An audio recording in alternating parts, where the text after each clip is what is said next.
Hello and welcome back to Magic Muggle, a Harry Potter Aftershow. Today we're continuing our walk through Harry Potter and the Chamber of Secrets with chapters 6, 7, and 8. These chapters start playful, then quietly turn the temperature down to chills in the bones.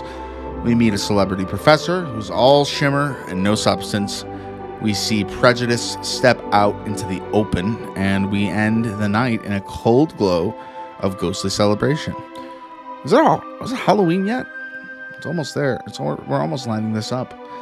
Only for a whisper in the walls to change everything. We don't rush here. Sometimes it's 3 chapters, sometimes it's fewer. The point is letting the story breathe and following the right kind of character arcs to make these podcast episodes about. So wands down, hearts full, let's dive in. And we're going to start with chapter 6, Gilderoy Lockhart. We know that the reading requirements for his class was all of his personal books. He's making a fortune off of just working at Hogwarts in that sense. But we finally arrive at the part of the term where Hogwarts unveils its newest defense against the dark arts teacher, Professor Gilderoy Lockhart himself. From the first flourish, he's all polished smiles, flowing robes, and confidence that practically fogs the mirrors. He's famous, and he's adored, and he knows it. But not quite as famous as Harry Potter, which I see a lot of projection onto Harry because of that fact. Lockhart wastes no time in turning his classroom into a shrine for himself. He opens with a quiz, not about dark creatures, defensive charms, or counter curses, but about Gilderoy Lockhart. What's his favorite color? What's his ideal birthday gift? A little self-care, a lot of self-regard. It's funny, absolutely, but it also tells a lot about him. You know, this class is about image, not mastery. It's so he could put that little moving picture at the back of his book of him teaching defense against the dark arts to students who in reality are not learning anything, just facts about Gilderoy Lockhart himself. It might as well be called Gilderoy Lockhart 101 at this point. But then comes the practical demonstration. He flings open a cage of Cornish pixies. Within seconds, the room is a cyclone. Bags ripped, ears pulled, books flying, Neville Longbottom held up on the chandelier. The students are scrambling while Lockhart, the celebrated expert, is quickly out of his depth. When the dust settles, it's not the professor who restored order. It's our team of Hermione, Ron, and Harry, of course. We walk away with the core truth of Lockhart. Loud confidence, thin competence. The way Lockhart is kind of a great take on celebrities themselves. How self-conceited and egotistical you're capable of becoming under a lot of fame. This is something that really seems to give Gilderoy Lockhart breath in his lungs. He needs to be praised, at the center of attention, and he needs his ego fulfilled every single day. And part of that is getting a picture with Harry Potter and kind of pushing down on Harry Potter a little bit, maybe almost to the point of putting him down so he feels a bit above the one person in his vicinity that is more famous and more admired than he is, because he destroyed Lord Voldemort. It's everyone's assumption he destroyed Lord Voldemort.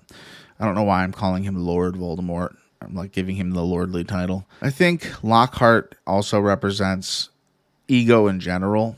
How it can kind of betray your truth and trying to control your image so much to the point that you are moving mountains so people see you the way that you want to be seen.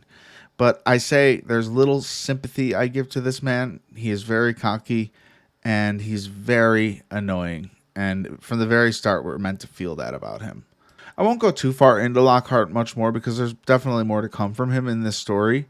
But the difference of when I watched him and read about him as a kid to now is pretty much the same, except for the fact that I get a better read on Lockhart this time around. I feel like his whole story, once it comes to light, all of the magical, wonderful, miraculous things he's done, I think the bullshit meter on my end is already going through the roof. Whether I've seen this or not, or read this or not before, he is so full of it. And I think that's totally, completely meant to be noticed. When I was a kid, you hear teacher, you hear professor, you almost give him the benefit of the doubt. like I was, and like all the other kids do, because they have to go to his class. It's not like they can skip it or anything. And they are kind of made victim of this man's ego. It's actually hilarious. It is hilarious. We do see more and more of Lockhart as the chapters go forward. But let's move straight into chapter 7, Mudbloods and Murmurs. That first word is a bad word in the wizarding world. We pivot out to the Quidditch pitch, where Gryffindor's practice gets derailed by Slytherin, walking in as if they own the place. I mean, they woke up at the break of dawn, the Gryffindors, to get to the field. And Oliver Wood gave kind of a long speech in the locker room, so he kind of missed some of the opportunity for them to actually be practicing. And in a way, the Slytherins were totally bought and owned by the Malfoys. I was always thinking, Draco Malfoy is such a bad kid, and he's such an adversary to Harry Potter. And as an adult, I'm thinking, the apple doesn't fall far from the tree. Where does he get this horrible language? Why does he feel this way? If these are such dark terms in the whole wizarding world, why does he say mudblood so often? And it's because of his father and his mother. And you meet his father in this book for a reason. You need to see how far the apple fell from the tree. So when I wonder, how does Draco get all this evil in him so young, and why is he such a bad kid? It's because of his dad. And we learn a lot more about his dad as time goes forward. Marcus Flint waves a permission note from Snape that he gave to the Slytherins, and the message is obvious. Some doors open when your father's quill signs the ledger. The tension sharpens into the ugliest moment we've seen so far. Draco turns to Hermione and spits out a slur. Mudblood. The air changes. The book doesn't just tell us it's bad. You actually feel the sting in how everyone reacts. Ron lunges to hex Draco, and his broken wand backfires, leaving him cursed with a truly miserable afternoon of belching slugs. I always thought this was so gross. I don't know how he just sat there and just kept belching them up and had to let it pass. Ugh. It reads funny, but it's not a joke. Ron's instinct is to defend Hermione. Loyalty first, dignity intact, even when the spell turns on him. And that is a friend, right? That's why we love this group of friends so much. Through thick and thin, they stick together, stand up for each other, and are always at each other's backs. It's almost nice to hear about such loyal friendship in a world where trust and friendship, honestly, is hard to gain sometimes. Hermione, meanwhile, stands with a calm that says more than any spell really could. She doesn't shrink. She doesn't return the insults. She simply exists, brilliant and unbothered by the idea that blood purity could measure with worth. Later, when the trio retreats to Hagrid's hut so Ron can recover, we get the plain truth about the word and the prejudice behind it. This world could be magical and mean at the same time, but I'm going to be honest here. Like, if I were Hermione, I wouldn't be affected by it either, because the word has no meaning to me and never did. All it is just a really mean slang word to say that you're not welcome here because you have human parents. I'm an anomaly. I'm Hermione Granger. I'm the smartest. She's probably got the confidence already, because in the movie she was a little more upset, but in the book it's a little bit more like everyone's upset because of what they said to her. And I think she is a little bit down, but the fact that her friends have her back in this sense probably lifts her spirits way more than Draco Malfoy could hurt her feelings. And I don't know if Ron knew his spell was going to backfire. I'm sure he didn't intend for that, but it was pointed out by Hagrid that Lucius Malfoy, Draco's dad, would probably take the Weasleys down for hurting his son in any way. So all Ron actually did was honestly create the thing that broke up the tension and let them get away from the Slytherin Quidditch team. Unfortunately, taking over Quidditch practice, and all on their Nimbus 2001s given to them by Draco's rich father. It even dawns on me that maybe he was put on the team because of the broomsticks. I'll donate these broomsticks, give my son the role of seeker if Harry Potter can be a seeker. You just put the pieces together. And like I said, it's a big revelation for me during this book that Lucius Malfoy is even introduced. And you'd wonder why, until, again, like I said, you wonder, how does Draco, is he mirroring something? He's mirroring his father and his mother and his belief behind closed doors at home. So this mudblood thing, if you grew up in the wizarding world, if it was all you knew, similar to full-blooded wizarding families, it is considered like the F word or a middle finger.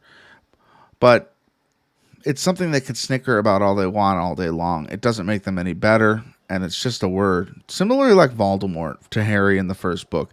Nobody speaks his name because he's that bad. He was that evil. He made that bad of an impact on the wizarding world that nobody could say his name, but Harry says it so clearly because what's the big deal? He's a bad guy. We could say his name. Don't be afraid to say his name. Back on the pitch and in the halls, the day marches on, but the tone of the book has shifted.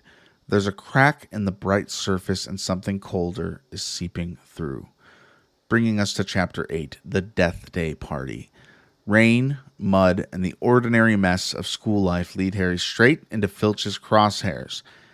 He's tracked mud into the corridors while Filch has been cleaning all day, and Filch drags him into the office to await punishment. A bit before this, Harry's having a conversation with nearly Headless Nick, who we meet in the first book. This is a whole sequence that isn't in the movie, and I'm hoping this Death Day Party does make it into the TV series. I hope we get to meet Peeves. I hope we get to see the Death Day Party. And I hope we get some changes because it's kind of crazy that they're going to be filming in the same castle, wearing the same outfits, and almost like a complete and utter remake instead of a reimagination. So I don't know what to think. If the show's bad, we'll all be here praising the books. And if it's good, it'll be a great thing for us to gather around and talk about. Either way, it's an interesting time for the fans of Harry Potter. Headless Nick, nearly Headless Nick, wants to be a part of the Headless gang. I forget what they're called. The Headless Hunt, I believe. And he's got a letter of denial, making him very sad. But back to Filch's office. It's cramped and cluttered in there, sitting right there on the desk when Filch goes to leave to see what Peeves did upstairs. A letter labeled Quick Spell. It's a correspondence course in very basic magic, and it hints at something private. Filch struggling with what he can't do. Harry didn't go in to learn that. The room simply told on its owner, and it honestly humanizes Filch a little bit. He's such a angry, grumpy guy, and maybe like this packet can kind of tell you why he can't do magic. He's always had a trouble with it. He's kind of probably like half magic, half I'm just very bad at it, a bad learner. So Quick Spell might be his answer, and he's very, very embarrassed when he sees that Harry saw it. It's, it's kind of humanizing for Filch even, It turns out nearly Headless Nick was the one that got Peeves to knock that thing over, so it caused a distraction for Harry, and it worked because Filch was so embarrassed about the Quick Spell thing that he just wanted Harry gone, and he didn't want to even know really if Harry knew.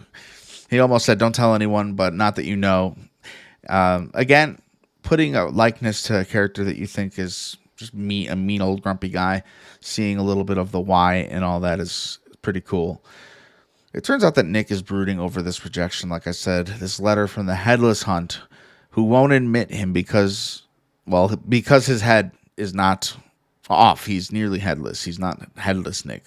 Peeves obliges by dropping a large cabinet on the corridor to get Harry out of that room, and I guess nearly Headless Nick can manipulate Peeves, which seems kind of hard because he's such an independent, jokey, I'm going to make your life miserable type poltergeist ghost. Poltergeists are not very nice ghosts in the history of movies and television. Longtime readers and fans clock that fallen, vanishing cabinet.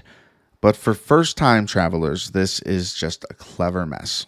Not time travelers, like your first time traveling Harry Potter as a book series. That's what I meant. Nick, cheered by this chaos, invites Harry to a milestone, his 500th, 500 years dead, Death Day Party. Harry, Ron, and Hermione all attend out of kindness, and the scene is unforgettable. Cold candles, a band of musical saws, tables piled with food, so deliberately rotten that it makes the kids sick. So the ghosts can try and taste it by drifting through it. They can't even eat it because they're ghosts. So it has to be so stenchy, so gross that it can even transfer to the spirit realm. And it's both funny and bleak. Sir Patrick Delaney Podmore sweeps in with the Headless Hunt. Didn't know he'd be seeing them show up to Nick's party to rub it in his face. And it turns Nick's night into a parade of mockery. You feel for him. 500 years later, and he's still finding an issue belonging. something we could all relate to. That's a long time to be dead and not get to be a part of the group you want. And I guess he can't really finish the job as a ghost. He's just always going to be nearly headless. I think the whole ghost scene, as we can call it, at this party is kind of something that Rowling builds as like a ghost culture type deal with rules, status games, even entertainment. And, you know, that's a community right there. And that's something that we can definitely see a lot more of, like I said, in the TV series. I think the series is going to cover everything that the movies couldn't because of time. And we're going to get to see a deeper look into Hogwarts and a place like the Death Day Party, which is a fun chapter. Some people love this chapter, maybe their favorite in the book, just because it shows you another world. It's always really cool to expand and learn more about the magical world. There's so much there. It's so rich.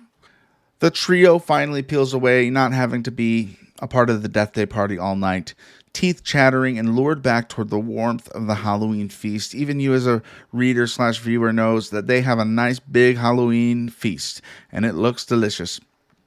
But that's just when the night changes. Harry hears a voice, and it's not the first time. He did hear it, I think, in Lockhart's office for detention. He was also, I should mention that he was also helping Gilderoy Lockhart for 4 hours answer fan mail, something that definitely would put someone who cared about their fame on a peg. But Harry doesn't care about the fame. That's why he's probably famous, you know. But back to this voice. It's not a figure. It's not a person. It's just a voice. Cold, hungry, and murderous. Quiet like a whisper, sliding through the walls where no one should be. Ron and Hermione hear nothing, but Harry hears everything. He follows and yet runs corridors and corners up flights of stairs, and his heart is pounding the whole time. The voice pulls like a magnet, and then silence. On the wall, letters a foot high are scrawled in something dark and wet. The Chamber of Secrets has been opened. Enemies of the air, beware. Hanging from a torch bracket is Filch's cat, Mrs. Norris. This guy's having a tough day. Stiff as a board.